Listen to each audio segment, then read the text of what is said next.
Hey guys, Fat Buddy Cat here. How you doing? Well, this is going to be part 2 of our stage 2 Wildcat 223. Okay, where we left off yesterday, I was dealing with the valve lash. I think I got that pretty much figured out. We'll talk more about that if it works. Right here, this funny looking clip, that's a little custom clip that I do for the OMB governorless linkage, alright? And this one actually has the hole in the fan shroud, alright? So this has a metal, threaded metal section extruding through the back of it, alright? And that's sticking in the hole. So I gotta loosen these and take that off, because this is going to be featuring something a little bit different this time around. See that? That little piece right there was just uptight inside there, so it's easier to just take it off. Now you can see all the scratches though. Wow. And don't get it twisted, guys.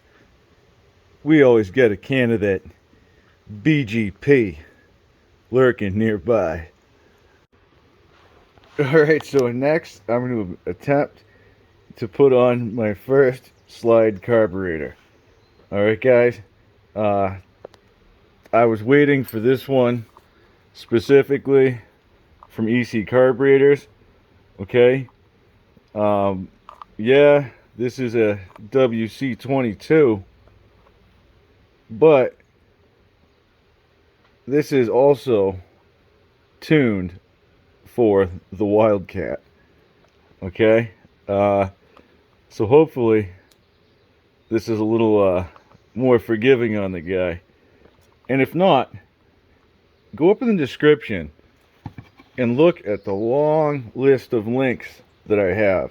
Okay, there's a lot of really good guys in there who do really amazing builds, and when I don't know what I'm doing, guys, I start asking questions. Alright? Check out what they have. They're doing big things. We all are. Alright, guys. My Fat Buddy Cat senses tell me this gasket's going to be the first thing that's going to go on here. Now, I'm not even sure. I probably got to take these off, don't I? I got to look into this. I definitely got to take those off. Those are coming out. Alright, let me get those off real quick. Alright, that must be what they supplied these two nuts for. So that I can put one on and then back one up against the other and lock them on and pull these studs out. Big 10 milli style. Well, that didn't work for the kid, so plan B. You guys been over to me going fast? That guy's putting together his own frames and stuff. They ought to call me going to figure this out, one way or another. Jeez. When this stuff comes out, you know it's serious, guys. Okay? This is for removing and placing studs. Alright? I totally forgot I had this. Well, guess what? We need it. That son of a gun is tight. These things are pretty dope. Like, once you see how they work, you're really gonna like it. Alright, it's just a bunch of cyborg meat that does crazy mechanical stuff, and you put it on there, right? And it'll find the stud. And then you just twist. Take it right out. Butter. Just like that. And then when you're done, you just pull it right out. It's like nothing even happened. I don't even know why I was messing around with that. Not too sure where these two just came from. I'd say they're together. Just hanging out in the sun. And no, that one is not injured whatsoever. They were both just doing this. Oh, there he goes. Hey guys. Where'd you come from?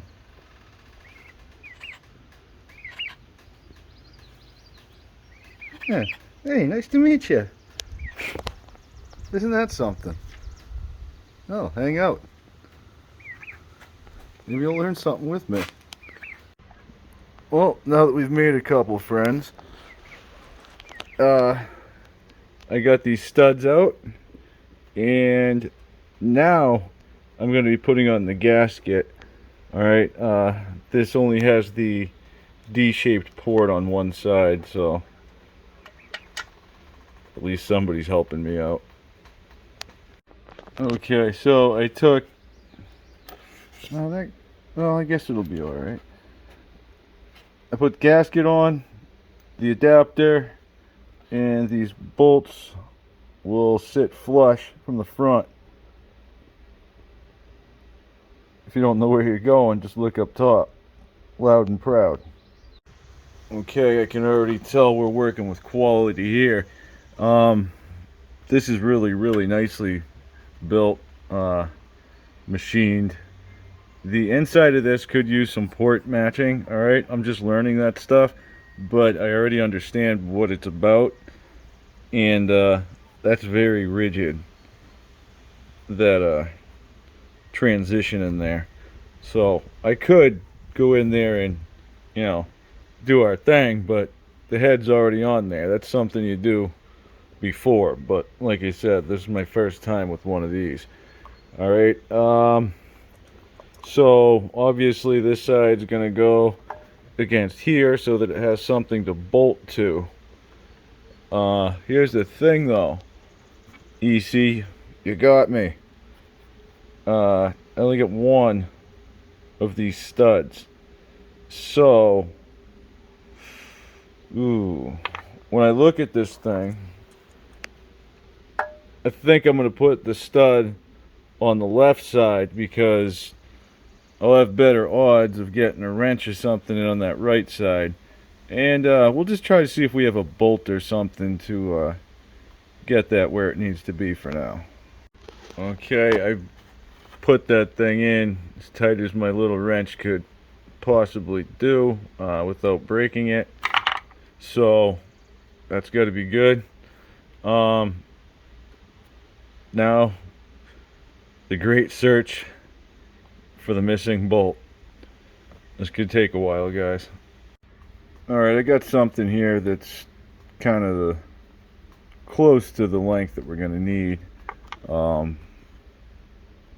It's very similar to the length of the stud. The stud's a little bit long. I might even be able to go longer than this, now that I look at it. Let me see what I got. Okay, this one's actually stainless steel, and it might work. It's just a little bit longer, and I think it might even be a 10mm. It should be. Yeah, it is. Cool. All things considered, this is a lot better. I mean, we're barely getting any of that nut onto those threads. So this side, we're in here all day long. Can't really do that on this side because it has this here. So I'm going to try to back the stud out a little bit and give us a little bit of sideboard meat on this end of things. Alright, here's what we got. So I got a little bit of the threads coming out the end, just that way I know they're on there. Probably should have put blue Loctite on that one, and probably on that one, but we'll see what happens. We'll run this thing first, and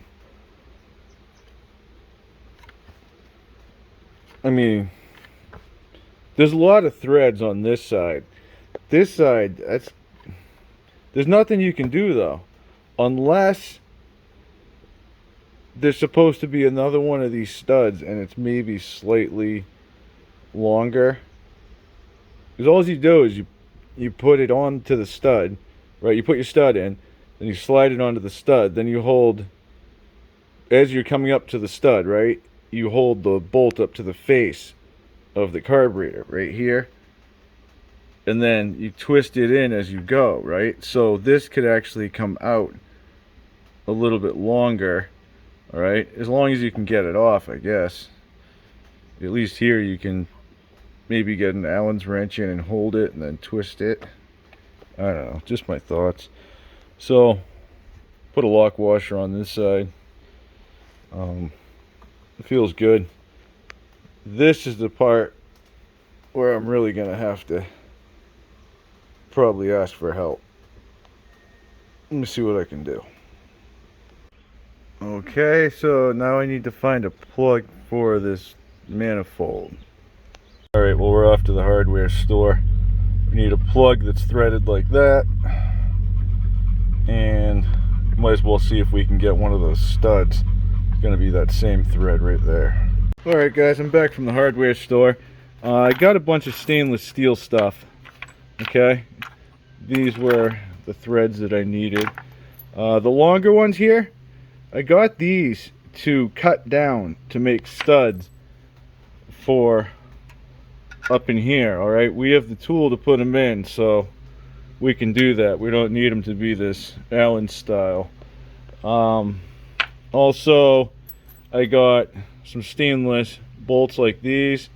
Alright, and that will be in case this works and we don't need to do the stud style, and we can put some of those in there. Okay, a little bit of Loctite gel and we'll have all kinds of threads up in there. And I got a few various sizes just to figure out which one's perfect. The shorter ones are for the left side because we're not going to need as much thread. Alright, plus we're going to want to cheat this to get it in, but here's what it is. Alright guys, next we'll be getting to this carburetor. With the cap off, you can really tell this is not your average VM22. These two are vent lines. This one I think is for a drain. I guess we could just cap that. Probably have a piece of rubber somewhere we could use for that. And up here is where the throttle cable goes in. I watched you know, some videos and stuff. That's on there tight. Alright. Get that little black cap. We don't want to lose that. Okay. This is my first time opening this one, guys. Whoa! Alright, there's a spring in there. And there's some kind of a little thing that's down inside of there. Well, now that I... Oh man, maybe I should have put the cable on first. I'm gonna have to look at this closer. But there's a barrel down inside of there.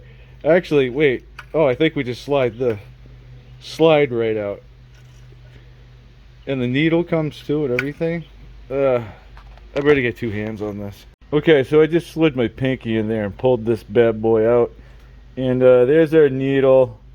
Okay, there's the clip for the adjustments. I've seen stuff like this. Is very familiar. I've seen stuff like this before. Okay, so our barrel slides down in there. This only has one position. It goes straight down in. Cable goes out. Gotta make sure you sleeve the spring over it. Yeah, I know what we're doing. Okay, I get an idea. Let me put that valve cover on. Okay, I get the valve cover on. Oh, and the gas tank and fuel line and a fuel filter and a shut-off switch. Okay, not sure if I needed all that, but now we got it. Okay, it's a gravity system, so we should be fine for what we're running. Okay, I guess the next thing is gonna be finding somewhere flat to put this, and then just attaching a throttle cable so we can start it up, or at least try to. Eek. Look at all these tools. This man's been busy. Okay, I found a nice secure place for the Wildcat 223. All I got left to do is, well, basically put the driver on, put the belt on, move the motor to where it needs to be, lock it in place, put the cover on, ride the bike. Alright, but first, we gotta start this thing. Like I said, it was a little bit rough on the pull, okay? Just turn the gas on. I let it sit for about, I don't know, 20 seconds now. Let me get you propped up.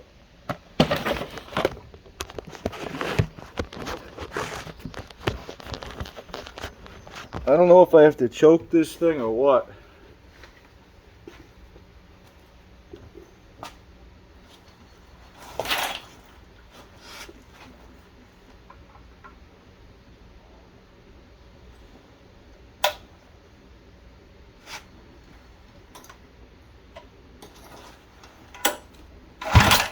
Whoa.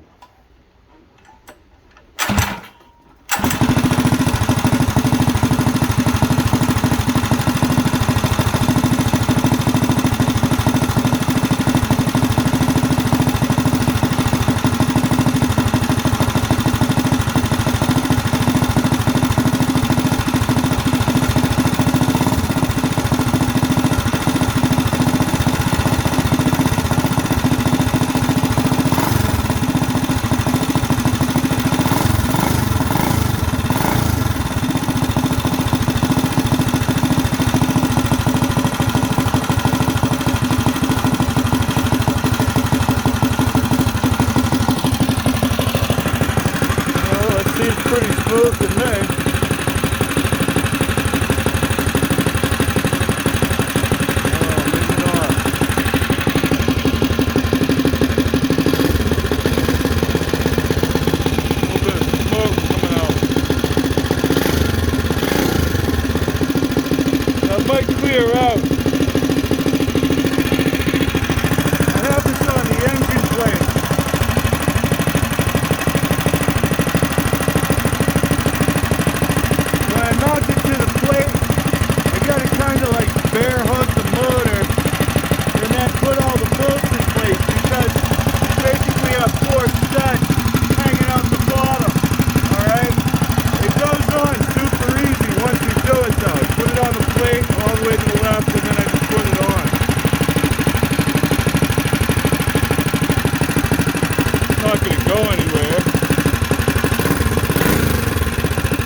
Idle for about 10 minutes. Get right back with you.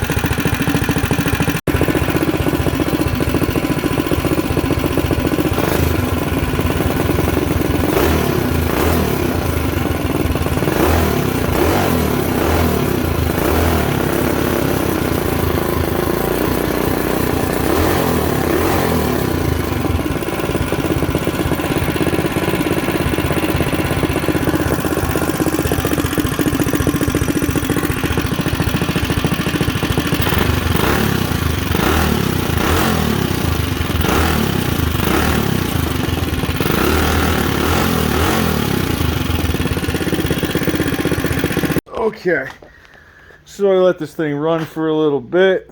You got to adjust the idle now and put the torque converter on it, and that's about it.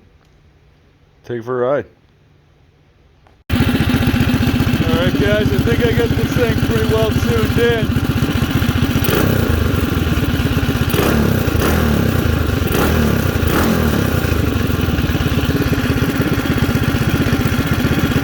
I'm going to put the torque converter on it. I ended up readjusting the valve and doing a couple other things. If I can get a hold of X Pro mod real quick. Justus S. Dude, it's even idling better now that I fixed the valve.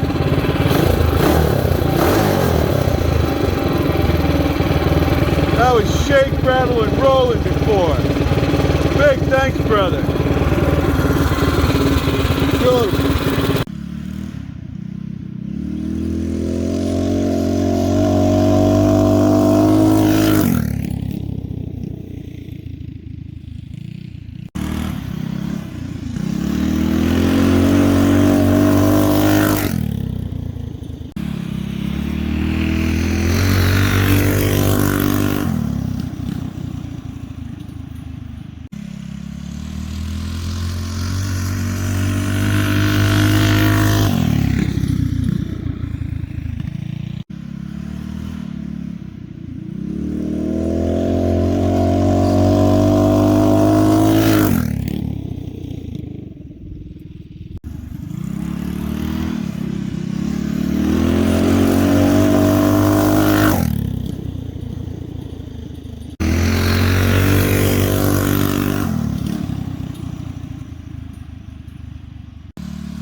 First POV in the Wildcat 223, stage 2.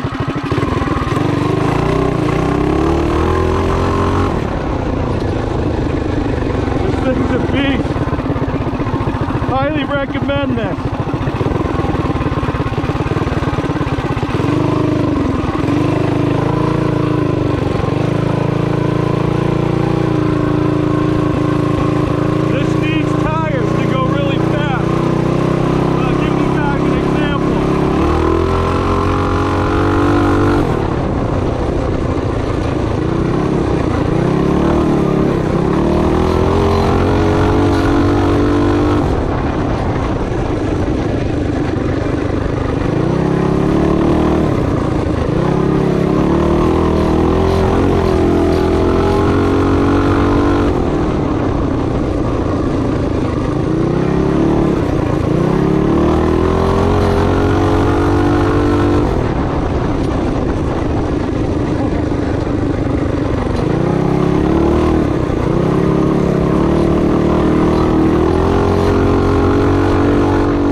Alright, you want my honest opinion?